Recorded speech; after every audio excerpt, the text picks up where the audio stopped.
اچھا، پھر پیغمبر اسلام نے حلال و حرام سے متعلق بھی خطبہ غدیر کے اندر بہت کچھ گفتگو فرمائی ہے اور احساس دلایا ہے کہ اس میں کوئی رد و بدل نہ کریں اور خدا اور اس کی حجتوں نے جو کچھ بیان کر دیا بس حکم خدا کو وہیں تک رکھیں، اس کے مطابق عمل کریں۔ اور پیغمبر اسلام نے غدیر سے ریلیٹڈ جتنے بھی یہ گفتگو ہوئی ہیں اس میں امر بالمعروف اور نہی عن المنکر پہ خاص طور پر زور دیا ہے، اور پیغمبر نے جملہ ارشاد فرمایا کہ میں اس بات کو تکرار کے ساتھ کہتا ہوں، بار بار کہتا ہوں، تکرار کے ساتھ کہتا ہوں کہ امر بالمعروف اور نہی عن المنکر کو ترک نہ کروں۔ دیکھیے بہت اہم ترین خطبہ غدیر کے اندر صرف یہ کہ قصیدہ خوانی والا صرف پہلو نہیں بلکہ اس کے اندر ذمہ داریاں بھی بتائی گئی۔ باقاعدہ خطبہ غدیر میں جو موضوعات اور کلمات کی جو تعداد ہے وہ بھی علماء نے پوری ریسرچ کے ساتھ لکھی ہے، کیلکولیٹ کی۔ خدائی صفات پر 110 جملے پیغمبر نے اس خطبے کے اندر ارشاد فرمائے ہیں۔ اس کے علاوہ ولایت امیر المومنین علیہ السلام پر 50 جملے ارشاد فرمائے ہیں، اور امام ولایت ائمہ علیہ السلام پر 10 جملے ارشاد فرمائے ہیں۔ اس کے علاوہ امام زمانہ کی حکومت کے متعلق 20 جملے ارشاد فرمائے ہیں، حلال و حرام کے متعلق بھی 20 جملے ارشاد فرمائے ہیں۔ کلمہ ائمہ یعنی ائمہ کا جو کلمہ ہے یہ تقریباً 10 جملے اس متعلق ارشاد فرمائے ہیں۔ مہدی جو امام زمانہ کا لقب ہے 4 جملے اس متعلق ارشاد فرمائے ہیں۔ اس کے علاوہ فضائل امیر المومنین پر 20 جملے ہیں۔ اسی طرح سے 50 سے زائد آیات قرآنی جو شاہد اور تفسیر کے طور پر اور تشریح کے طور پر پیغمبر اسلام نے جو اس خطبے کے اندر وہ 50 سے زائد ایسی آیتیں ہیں جو پیش کی ہیں، اور خود غدیر خم کے اس پس منظر میں واقع غدیر کے تقریباً 10 آیات قرآنی تو 10 سے زائد آیات قرآنی تو نازل ہوئی، ایک آدھ آیت صرف سے صرف لوگ واقف ہیں، لیکن 10 سے زائد آیتیں کم سے کم غدیر خم کے پس منظر میں نازل ہوئی۔ اچھا، اب ایک سوال یہ ہے، تھوڑی سی بات اس متعلق بھی ہو جائے، بس تھوڑی سی دیر رہ گئی ہے، اور ظاہر ہے کہ آپ اتنے ایسے ایسے پروگرام دیکھ لیتی ہیں جو 2-2 گھنٹے کے ہوتے ہیں، تو اگر ہمارے آقا و مولا کے لیے کہ 2 گھنٹے کا اس طرح کا پروگرام مستقل آپ کو اٹینڈ کرنا پڑ جائے تو میرا خیال ہے اتنا پریشان نہیں ہونا ہے۔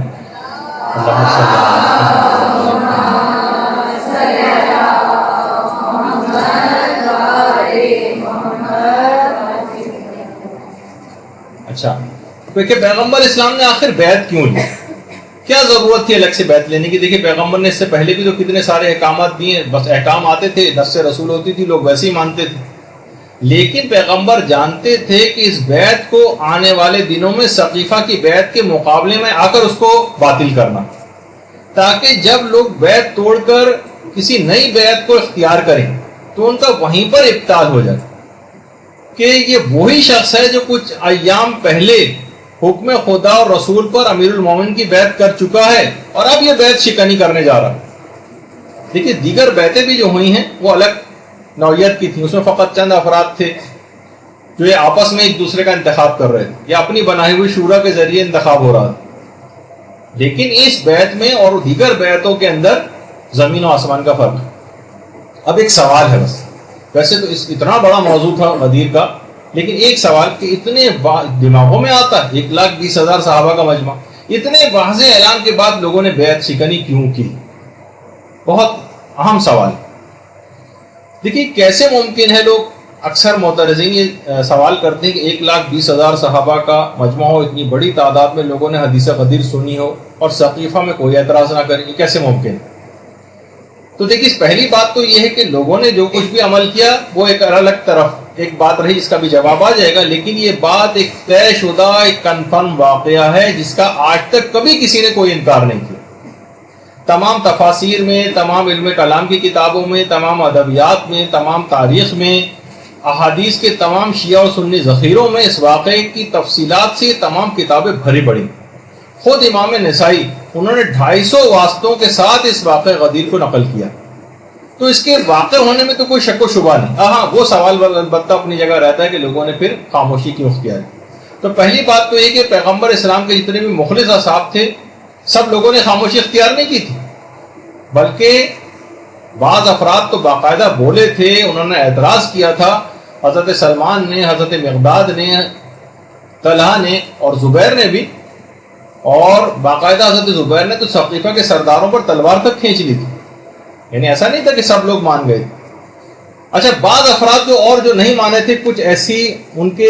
خیال میں کچھ مصلحتیں تھیں یا وہ خون خرابے سے گریز کرنا چاہتے تھے. کچھ لوگ اس وجہ سے بعد میں اس چکر میں نہیں پڑے اور اپنے آپ کو ایک لحاظ سے غیر جانبدار انہوں نے کر لیا. بعض افراد جو تھے وہ بعض دھمکیوں کی وجہ سے خوف زدہ تھے, اس وجہ سے خاموش ہو گئے. ہر آدمی دھمکی کو جو ہے وہ برداشت نہیں کر سکتا. کچھ افراد کو کچھ فائدے مستقبل میں ملنے والے تھے اور امیر المومنین کی شخصیت اور کردار سے واقف تھے کہ یہ تو کوئی سا بھی فائدہ ہمیں ملے گا نہیں, ان کی عدالت سے ہم واقف ہیں, ہمیں تو کچھ ملنے ملانے والا ہے نہیں ان کے بعد. تو جہاں کہیں ان کو زیادہ بہتر صورتحال نظر آ رہی تھی اس کی طرف جا رہے تھے. علماء فرماتے بعض اتنے سادہ لوگ تھے کہ ان کو سمجھ میں ہی نہیں آ رہا تھا کہ ہم کیا کریں. گاؤں دیہات والے اس زمانے میں عرب ہوتے تھے انتہائی سادہ لوگ. یعنی ابھی بھی آپ دیکھیں گاؤں دیہات میں جب الیکشن ہوتے ہیں تو ان کو یہ بھی نہیں پتا ہوتا, اس کا امیدوار کا نام بھی نہیں پتا ہوتا کس کو ووٹ دینے جا رہے ہیں. آج کل کے دور میں جو اتنا زمانہ ترقی کر چکا ہے اور وہ کہتے ہیں کہ جناب اچھا وہ فلاں نشان کے اوپر اور اونٹ گاڑی پر اور فلاں پھل کے اوپر اور سیب پر اور میز پر اور قلم پر کسی پہ جا کر نشان دے کے وہاں اسٹیمپ لگا دیں. تو اسی طرح سے اس زمانے میں بھی اتنے سادہ لوگ ہوتے تھے. اچھا بعض ایسے تھے کہ جو باقاعدہ انکاری تھے اور امیر المومنین سے باقاعدہ کینہ اور دشمنی رکھتے تھے. کتنے ہی کافر اور مشرک رشتہ داروں کو ان کے مختلف جنگوں میں امیر المومنین قتل کر چکے تھے. عربوں کا کینہ تو بہت مشہور ہے نا, تو یہ والی بہت تھی ان کے اندر دشمنی, اس وجہ سے بھی انکار کیا. بعض اتنے زیادہ نادان اور جاہل تھے, حیرانگی ہوگی آپ کو سن کر, لیکن علماء نے لکھا ہے حوالوں کے ساتھ کہ وہ سمجھتے تھے کہ حضرت ابو بکر یا حضرت علی جن کی ہم بیعت کر رہے ہیں یہ علی ہیں. اور باقاعدہ ابو جعفر الاسقافی جن کی کتاب المعیار والموازنہ, اس کے اندر انہوں نے باقاعدہ اس بات کو لکھا ہے کہ اس زمانے کے لوگوں کی جہل و نادانی کا ثبوت, اس سے آپ اندازہ لگائیے کہ وہ اس طرح سے ان اصحاب کو پہچانتے تھے اور یہ نام لے کر مخاطب کرتے تھے: علی ابن خطاب, عمر ابن ابی قحافہ, عثمان ابن ابی طالب اور ابو بکر ابن عفان. ان سب کے نام اور بلدیتیں بدل کے ان کو یہ نہیں پتا تھا کہ ہم کس سے مخاطب. تو اس زمانے کی ایک یہ بھی وجہ تھی کہ ایسے افراد, اور باقاعدہ بیعت لینے کے لیے بعد میں عربوں کے گروہ کو ایک خطیر رقم جو ہے وہ دے کے بھیجا گیا تھا, جو کہ لالچ میں بہت سارے افراد نئی بیعت کو قبول کر لیں, اور کہا تھا کہ جو پیسے سے قبول کر لے وہ پیسہ لے اور جو پیسے کو قبول نہ کرے تو پھر جو ہے اس کے لیے ڈنڈے کو تیار رکھیں, اس کی مار وغیرہ لگائیں. شیخ مفید نے کتاب جمل میں اور شرح اصول کافی میں محمد صالح مازندرانی نے باقاعدہ اس بات کو بیان کیا. اور کچھ لوگ اسلام میں ظاہر ہے کہ مفادات کی پاسداری کے لیے بھی داخل ہوئے تھے, سازشوں کے تحت مال غنیمت کے لالچ میں. بہت سے آپ کو پڑھتی ہیں آپ کتابوں میں کہ پورے قبیلے مسلمان ہو جاتے تھے. تو حیرانگی ہوتی ہے کہ پورا قبیلہ کیسے مسلمان, بھائی کچھ لوگ متاثر ہو کہ بہت سے لوگ متاثر نہیں, پورا قبیلہ کیسے؟ تو پورے قبیلے میں مسلمان ہو جاتے تھے لیکن دل سے قائل نہیں ہوتے تھے, کیونکہ قبیلے کو چھوڑنے کے معنی یہ ہوتے تھے کہ جیسے کوئی بھیڑ جو ہے وہ بھیڑیوں کے غلے میں اس کو چھوڑ دیا جائے. یعنی اگر کوئی شخص قبیلے سے ہٹ جائے گا تو اس کو اکیلا پا کر لوگ اس کے مال و اسباب لوٹتے تھے اور اسے قتل کر دیتے. قبیلے کے ساتھ ساتھ رہنا ضروری ہے. پورے نے زیادہ تر لوگوں نے یا سردار نے قبول کر لیا تو پورے کا پورا قبیلہ بھی مسلمان ہو گیا لیکن دل سے مسلمان نہیں تھے. تو اس طرح کے بھی بہت سارے افراد ایسے تھے کہ جو اس طرح کے تھے کہ جو کہ بعد میں انکاری ہو گئے, اور بعض عہدوں کے لالچ میں تھے. کچھ تو آپ کو پتا ہے کہ فتح مکہ کے بعد اسلام کے کتنے وہ افراد کی جنہوں نے اسلام کے خلاف تلوار چلائی تھی, اچانک سے وہ مسلمان ہو گئے, ابو سفیان وغیرہ کی طرح سے, اور کتنے اس قسم کے افراد بھی موجود تھے. تو بہرحال اسلامی معاشرے کی ایک بہت بڑی مصیبت جسے کہا جائے, مشکل, ایک نفاق اور منافقین کی صورت میں وہ اس وقت اس زمانے میں موجود تھی. اور علماء نے جو باقاعدہ جنہوں نے قرآن پر کام کیا انہوں نے ایک بات کو لکھا ہے کہ اگر قرآنی آیات کی ہم ترتیب کا جائزہ لیں تو منافقین کے بارے میں اکثر آیات پیغمبر اسلام کے حیات ظاہری کے آخری زمانے کی, آخری زمانے میں ساری منافقین کے متعلق آیات ہیں. یہی وجہ ہے کہ آخری پیغمبر اسلام کے اس حج کے واقعے کے بعد منافقین نے آپس میں باقاعدہ ایک ایگریمنٹ کیا, سائن کیا تھا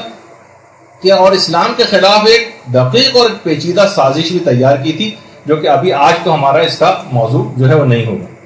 اچھا, اب یہ جو ہوا تھا یہ تمام چیزیں انکار ولایت جن افراد نے کی تھی ان کے بھیانک نتائج بھی سامنے آنے لگے. کہ جب باقاعدہ امیر المومنین نے اصحاب کی جماعت سے کہا تھا کہ کس کس نے یہ حدیث سنی ہے وہ کھڑا ہو جائے، تو کچھ گروہ کھڑا ہو گیا تھا جس نے گواہی دی تھی اور بعض نے گواہی نہیں دی تھی، اور اس کے نتیجے میں لا علاج بیماریوں کے اندر جو ہے وہ لوگ مبتلا ہو گئے۔